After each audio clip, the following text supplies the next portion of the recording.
नमस्कार। इस वक्त के बुलेटिन के साथ मैं हूं आशीष प्रमोद गोस्वामी। बड़ी खबर अयोध्या से आ रही है। मुख्यमंत्री योगी आदित्यनाथ ने बड़ा बयान दिया। उन्होंने कहा है कि वेद दुनिया का सबसे प्राचीन ग्रंथ है।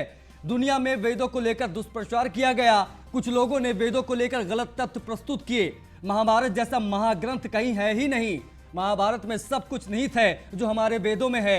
महाभारत ग्रंथ का रूप श्रीमद् भगवद गीता भी है। महाभारत के खिलाफ भी साजिश हुई। अयोध्या ने अत्याचारियों को मुंहतोड़ जवाब दिया। तो ये तमाम बड़ी बातें आज अयोध्या में कही हैं मुख्यमंत्री योगी आदित्यनाथ ने।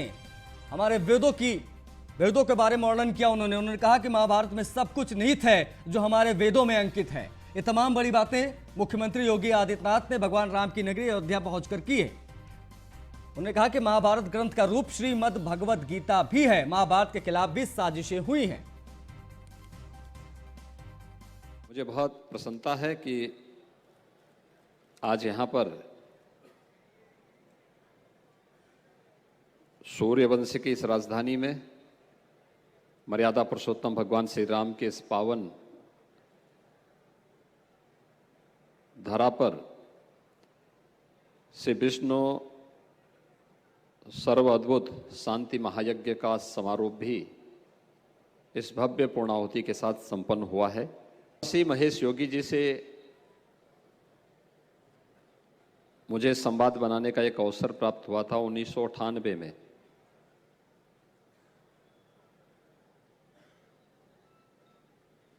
और वास्तव में उन्होंने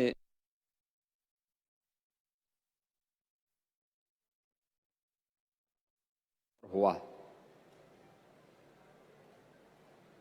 लोगों ने जिस प्रकार की गलत तथ्य प्रस्तुत किए, उन सब के बावजूद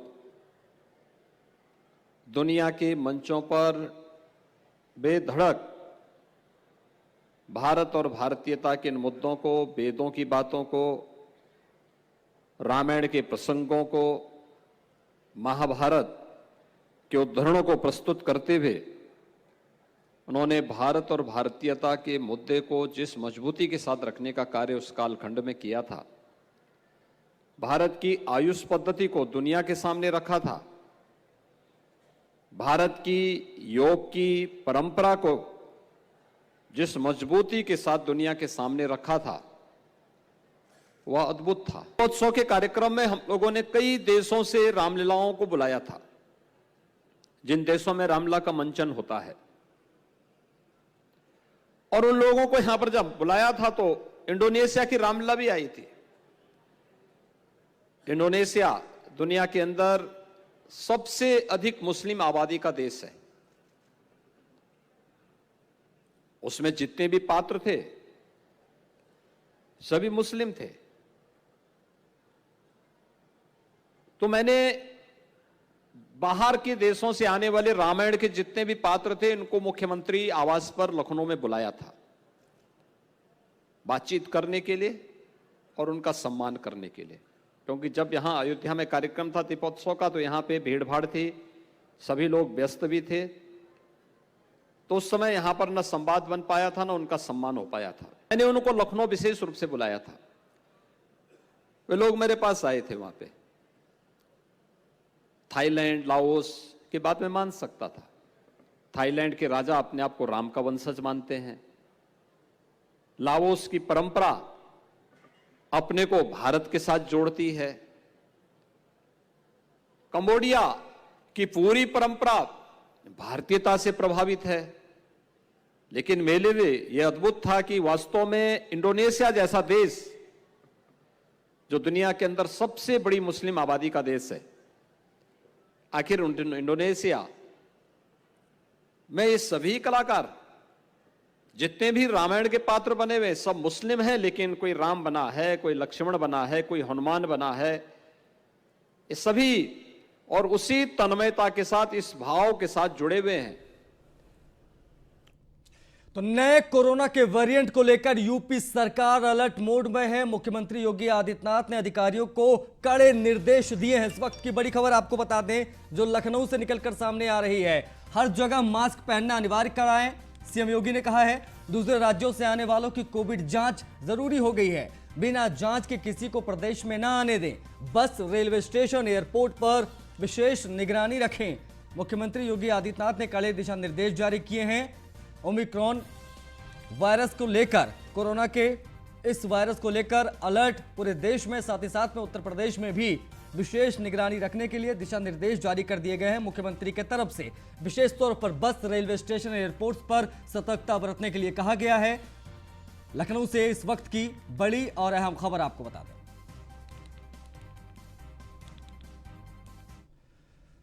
यूपी में आज फिर से शुरू हुई जीनोम सीक्वेंसिंग। स्कूल से लेकर अस्पतालों तक फोकस सैंपलिंग। कोरोना के नए स्वरूप को लेकर हर स्तर पर सावधानी बरतने के निर्देश दिए गए हैं। सीएम योगी ने कोविड नियंत्रण को लेकर बैठक में ये निर्देश जारी किए हैं। जांच का दायरा भी 1.5 लाख से बढ़ाकर 2.5 लाख किया जाए। सभी जिलों में रैपिड रिस्पांस टीम, निगरानी कमेटी, कोविड कंट्रोल रूम को किया गया सक्रिय। विदेश से आने वाले लोगों की जांच कराकर 14 दिन तक क्वारंटीन करने के निर्देश जारी कर दिए गए।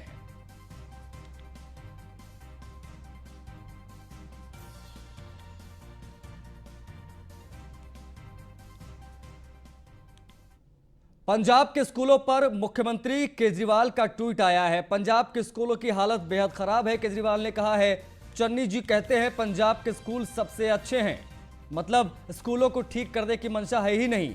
इन नेताओं ने जानबूझकर 70 साल तक स्कूल खराब रखे, अब ऐसा नहीं होगा। चन्नी साहब ये ट्वीट में जो बातें लिखी हैं अरविंद केजरीवाल ने वो आपको बता रहे हैं। पंजाब के बच्चों को दिल्ली जैसी शानदार शिक्षा देंगे। पंजाब चुनाव के मद्देनजर ये बड़े बयान आप कह सकते हैं दिल्ली के मुख्यमंत्री और आम आदमी पार्टी के राष्ट्रीय संयोजक अरविंद केजरीवाल का। ट्वीट में देखिए जो लिखा है वो आपको भी दिखा दें। क्या लिखा है अरविंद केजरीवाल ने, जो कि मुख्यमंत्री हैं दिल्ली के। पंजाब स्कूलों की हालत बेहद खराब है। चन्नी साहिब कहते हैं पंजाब के स्कूल सबसे अच्छे हैं, मतलब स्कूलों को ठीक करने की कोई जरूरत नहीं है, मंशा नहीं है। इन नेताओं ने जानबूझकर सरकारी स्कूलों को खराब रखा था, 70 साल से खराब रखा, अब ऐसा नहीं होगा। चन्नी साहब, पंजाब के बच्चों को हम लोग दिल्ली जैसी शानदार शिक्षा देंगे। अब बात एक और बड़ी और अहम खबर की। पेट्रोल पर दिल्ली सरकार का बड़ा फैसला हुआ है। दिल्ली में सरकार ने पेट्रोल पर वैल्यू एडेड टैक्स यानी वैट घटा दिया है। केजरीवाल सरकार ने पेट्रोल सस्ता किए जाने से दिल्ली में अब 8 रुपए सस्ता हो गया है पेट्रोल। वैट कटौती की वजह से दिल्ली सरकार की कैबिनेट में यह फैसला हुआ है। इस वक्त की बड़ी और अहम खबर आपको बता दें, दिल्ली में सरकार ने पेट्रोल पर वैट घटा दिया, जिसके बाद अब दिल्ली में पेट्रोल सस्ता हो गया है। और जो मौजूदा प्राइस है पेट्रोल का वो इस वक्त आपकी स्क्रीन पर, दिल्ली में 95 रुपए 48 पैसे और डीजल 86 रुपए 67 पैसे। शतक मार चुका था पेट्रोल दिल्ली में भी, लेकिन अब जब 8 रुपए घटे हैं उसके बाद नोएडा और दिल्ली के पेट्रोल के दाम बिल्कुल एक समान आपको तस्वीरों में नजर आ रहे हैं। गुरुग्राम की अगर बात की जाए तो 95 रुपए 90 पैसे हैं। केंद्र सरकार ने एक्साइज ड्यूटी घटाई, उसके बाद सभी से आग्रह किया गया था सभी स्टेट से कि सभी लोग जो वैट लगाती है स्टेट गवर्नमेंट्स उनको कम करें। उसके बाद यूपी में पेट्रोल सस्ता हुआ, कई राज्यों में सस्ता, और अब दिल्ली सरकार ने भी फैसला किया है कि दिल्ली में 8 रुपए पेट्रोल सस्ता किया जाए, वैट में कटौती की जाए। इसके बाद दिल्ली में अब पेट्रोल की कीमत 95 रुपए 45 पैसे पहुंच गई है, जो कि दिल्ली वासियों के लिए एक राहत की खबर है। दिल्ली में 86 रुपए 67 पैसे जो है वो डीजल का दाम हो गया है। ये बड़ी खबर, अहम खबर। दिल्ली में पहले 103 रुपए 91 पैसे के हिसाब से पेट्रोल मिल रहा था, अब दिल्ली में 8 रुपए कम हो गए।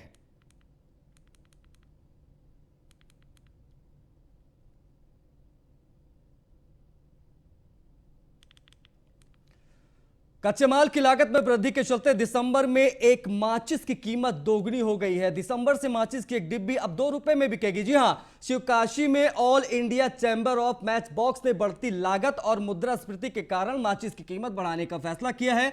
इससे पहले माचिस की कीमत 2007 में 50 पैसे से बढ़ाकर 1 रुपए की गई थी। वहीं 1995 में माचिस की कीमत 25 पैसे से बढ़ाकर 50 पैसे की गई थी। माचिस निर्माताओं का कहना है कि माचिस की डिब्बी बनाने में इस्तेमाल होने वाली 14 वस्तुओं की कीमतों में भारी बढ़ोतरी हुई है। माचिस निर्माताओं ने यह भी बताया है कि 1 किलोग्राम लाल फास्फोरस की कीमत 425 रुपए से बढ़ाकर 810 रुपए हो गई है। वहीं मोम की कीमत 58 रुपए से बढ़कर 80 रुपए पहुंच गई है। इसके अलावा माचिस के निर्माण में उपयोग आने वाले अन्य प्रोडक्ट जैसे कागज, सिप्लेंट्स, पोटेशियम क्लोराइड और सल्फर की बढ़ती कीमतों के कारण भी माचिस की कीमत बढ़ानी पड़ी है। जो अब माचिस की कीमत अब 2 रुपए में आपको दुकानों पर बिकती नजर आएगी, जो अब तक 1 रुपए में मिल रही थी। अब बात छत्तीसगढ़ की, तो कोरिया के छत्तीसगढ़ भवन सन्निर्माण कर्मकर मंडल के अध्यक्ष सुशील सन्नी अग्रवाल पहुंचे, जहां पर निगम के सभागार कक्ष में पार्षदों, एल्डरमैन और श्रमिकों के साथ बैठक की। श्रम विभाग की जानकारी नहीं होने पर अध्यक्ष सुशील सन्नी अग्रवाल ने क्लास लगाकर राज्य सरकार की श्रम विभाग योजनाओं के बारे में जानकारी दी। बैठक में महेंद्रगढ़ क्षेत्र के विधायक विनय जायसवाल और चिरमिरी नगर निगम के महापौर भी मौजूद रहे।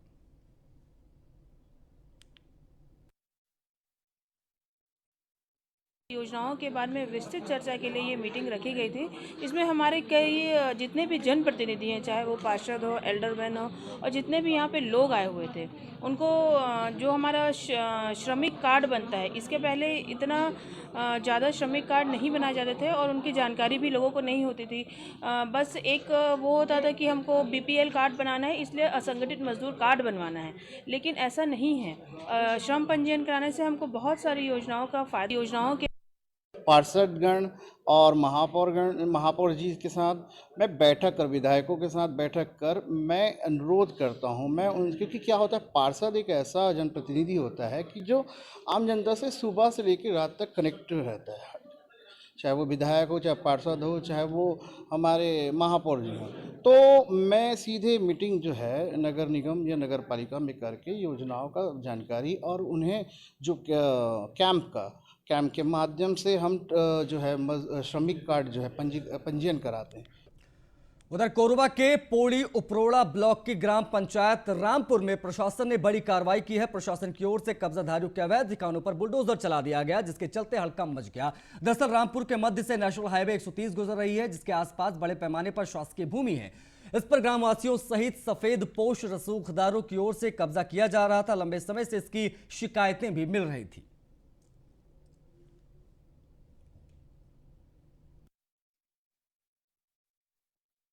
इसमें क्या है, इधर से एनएच की रोड आ रही है और लोग धंधा पानी करने के लिए ना पहले पड़े हैं कब्जा करने में। और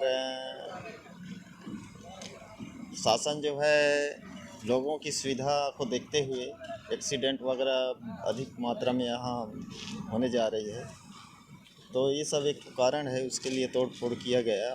इसमें क्या है, इधर रायगढ़ सतनामी समाज के गौरव छत्तीसगढ़ के यशस्वी लोक स्वास्थ्य अभियांत्रिकी मंत्री गुरु रुद्र कुमार ने दौरा किया। इस दौरान समर्थकों ने मिनी स्टेडियम हेलीपैड पर उनका जोरदार स्वागत किया। मंत्री ने विधायक से उनके विधानसभा का हालचाल जाना, साथ ही विकास कार्यों की जानकारी भी ली। इस दौरान मंत्री रुद्र गुरु ने अनुसूचित जाति के 16% आरक्षण को बताते हुए कहा कि पिछली सरकार ने कम करके 12% कर दिया था, उसको कांग्रेस ने 13% किया है।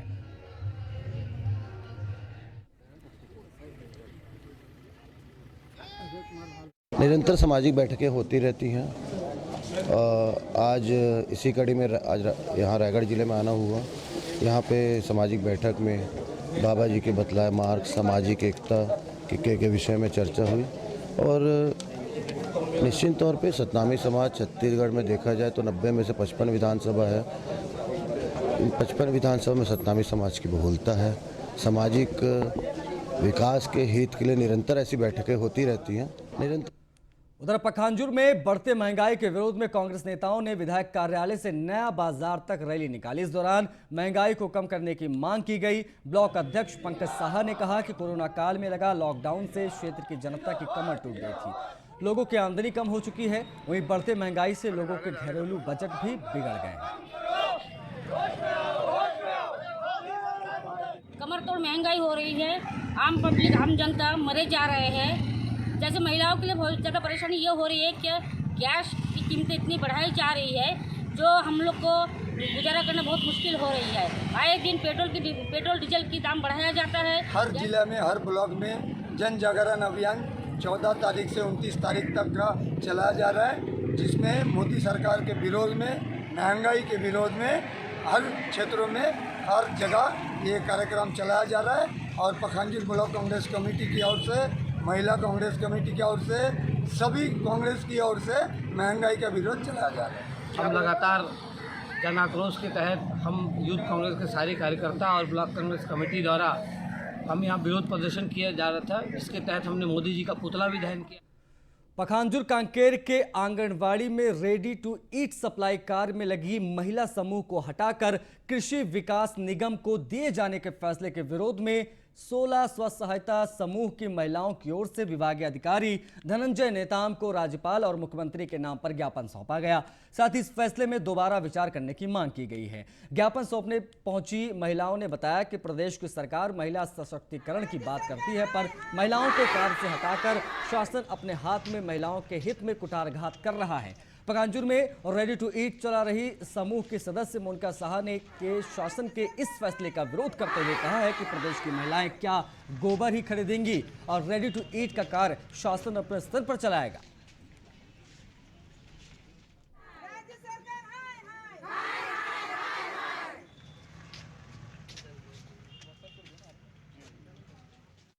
जो गरीब महिलाएं, हम लोग को जो रोजी रोटी बनता है, बच्चे इसी से पढ़ता है और इसी से हम लोग का जीवन अपन चलता है। कितना परिवार पे यहाँ पे प्रभावित हो रहा है इस चीज से? हमारे यहाँ पर करीबन 800 परिवार सिर्फ हमारे ब्लॉक में। क्या मांग करते हैं शासन से? हम लोग शासन से ये मांग करते हैं कि जो भी केंद्रीयकरण करने की निर्णय लिया गया है उसको वापस ले ले और जैसा रेटू चलन वर्तमान में हो रहा है वैसा यथावत रखे। यदि मांग पूरा ना हो तो आगे का एक्शन प्लान क्या होगा आपके? यदि मांग पूरा नहीं होता है तो हम लोग उग्र आंदोलन करेंगे। कोलीवाड़ा विकास फंड में कितने परिवार हैं जो इससे जुड़े हैं और कितने लोग प्रभावित होंगे? करीबन 700 है सर, 700 है और इसी में इनका जीवन यापन। क्या लगता है शासन का ये फैसला कितना सही है? फैसला तो बिल्कुल गलत है, एकदम बहुत ही गलत है। इतने रोजी रोटी कमाने वाले महिलाओं को कोई रोजगार नहीं है। रोजगार दिए थे 2009 से और अभी तक चल रहा है, तो इसी में इनका जीवन यापन महीने में 2000-2500 हो जाता है। मेरठ से खबर है। मेरठ में जुआ खेलने के विरोध करने पर जमकर पथराव का मामला सामने आया है। पथराव होने से इलाके में हड़कंप मच गया। 20 से 25 युवकों के घर पर पथराव किया गया है। इस दौरान एक युवक गंभीर रूप से घायल हो गया। मौके पर पहुंची पुलिस ने मामला दर्ज कर आरोपियों की तलाश तेज कर दी है।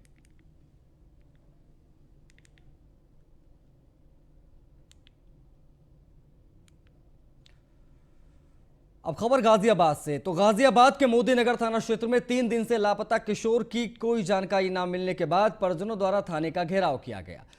परिजनों ने पुलिस पर लापरवाही के आरोप लगाए हैं। 3 दिन से लापता है 15 साल के किशोर को अभी तक पुलिस ढूंढ नहीं पाई है, जिसको लेकर परिजनों में भारी आक्रोश नजर आ रहा है। पूर्व विधायक सुदेश शर्मा पीड़ित परिजनों के साथ थाने पर पहुंचे और इस संबंध में मोदी नगर थाने पर प्रदर्शन करते हुए जल्द कार्रवाई की मांग की।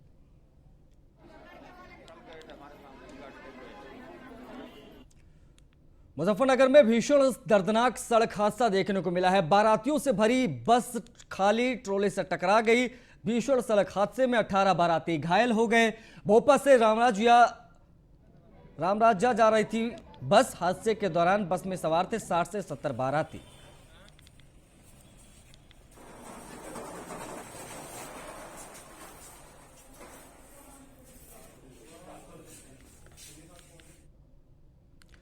उधर जौनपुर में पुलिस और बदमाशों के बीच मुठभेड़ की खबर सामने आ रही है। पुलिस मुठभेड़ में 3 शातिर बदमाश घायल हो गए हैं। तीनों को ट्रॉमा सेंटर में भर्ती कराया गया है। मुठभेड़ में बदलापुर और महाराजगंज पुलिस शामिल रही। इस वक्त की बड़ी खबर यह भी है कि मुठभेड़ हुई। मुठभेड़ के बाद 3 शातिर बदमाश पुलिस के हत्थे चढ़ गए।